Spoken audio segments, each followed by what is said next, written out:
বাংলাদেশি এই মেয়েটা একটি হেলিকপ্টার বানিয়ে সুন্দর করে বাংলাদেশের পতাকা রং করে তারপর সেটা নিয়ে বাইরে চলে আসে। এতে তার পিছনে থাকা দর্শকরা দেখে মেয়েটাকে প্রশংসা করতেছে আর হাতে থালি দিচ্ছে। ঠিক সেই সময় একটি ইন্ডিয়ান কোটিপতি মেয়ে বাইক চালিয়ে সেখানে চলে আসে। বাংলাদেশি মেয়েটার হাতে তৈরি হেলিকপ্টারটি দেখে ইন্ডিয়ান মেয়েটি জোরে জোরে হাসতে থাকে আর অপমান করে।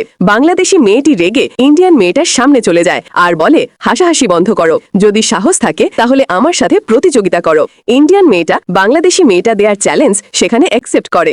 এবার প্রতিযোগিতা শুরু হয়। প্রথমে ইন্ডিয়ান মেয়েটি একটি হেলিকপ্টার বানায় আর তার পছন্দের মতো ইন্ডিয়ান দেশের পতাকার রং দিয়ে দেয়। ইন্ডিয়ান দর্শকরা সবাই মাঠে চিৎকার করে বলতেছে, আমাদের দেশের মেয়েটা জিতবে। তারপর বাংলাদেশি মেয়েটিও একটি হেলিকপ্টার বানায় আর বাংলাদেশি পতাকার মতো লাল সবুজের রং দিয়ে দেয়। এতে বাংলাদেশি দর্শকরাও মাঠ কাঁপিয়ে চিৎকার করে বলতেছে, আমাদের বাংলাদেশের মেয়েটাই জিতবে। তবে দুই দেশের মেয়ের পারফরমেন্স সমান সমান থাকার কারণে বিজয় নির্ধারণ করা হবে ভোটিং এর মাধ্যমে। ইন্ডিয়ানরা তাদের দেশের মেয়েটিকে জেতানোর জন্য কমেন্ট করবে আর বাংলাদেশিরা যদি নিজের দেশের মেয়ে থাকে জেতাতে চান তাহলে মেয়েটার জন্য একটি লাইক দিয়ে রক্ত দিয়ে স্বাধীন করা দেশের জন্য সাবস্ক্রাইব করে দিন।